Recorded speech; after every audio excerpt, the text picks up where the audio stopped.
My chapter in the book is all about how I have progressed from being a very sickly child to being pretty much a sickly teenager and a sickly adult, and kind of how I've got here. So my childhood was constantly battling through sort of physical illness, really without a diagnosis in my earlier years. And as I've gone through my life, I was then diagnosed with autoimmune disease, and adapting to live with that, and the not knowing when the next thing's going to flare up. And then also the other side of that is obviously the anxiety and the mental health problems that that can bring, because I can look perfectly normal on the surface, but in reality I can be, exhausted, suffering from, the most horrendous pain all of the time. And then I had to have a hysterectomy at the age of 36, which meant I wouldn't be able to have children.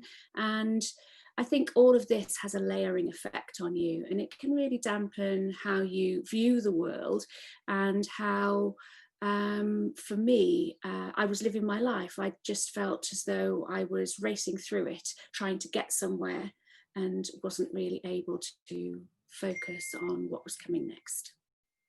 When I was in constant pain and my mood would be particularly low, trying to learn and practice mindfulness isn't the easiest thing to do. Going into a room and sitting comfortably and focusing on the breath when there's lots and lots of things whirring around your head, it's difficult. It can be challenging. I have to go and have this injection into my eye, and it hurts so much is all I can say.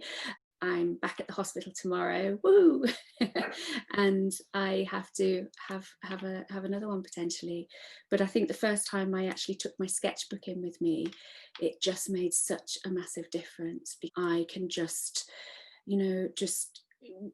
go sort of into myself, if you like, and run my hand over my sketchbook and draw the sort of almost drawing the anger and the frustration out, and so there's some really thick black lines when I actually look at it again, and then I kind of I feel myself sort of calming down more and more and more, and the lines are becoming sort of more free flowing, and there's hardly a mark on the paper in some places.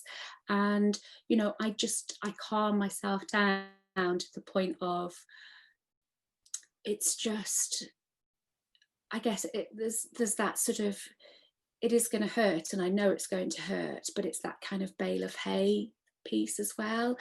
I'm accepting it and not going with the side that it's going to suffer, I'm going to suffer from it for a long time.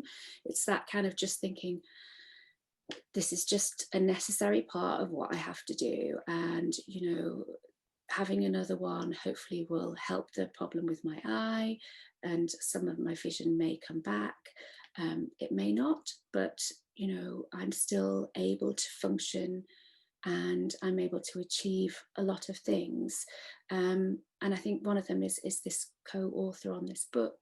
Has just been just the most amazing experience. I've met some wonderful people, and yeah, I'm looking forward to see what happens next.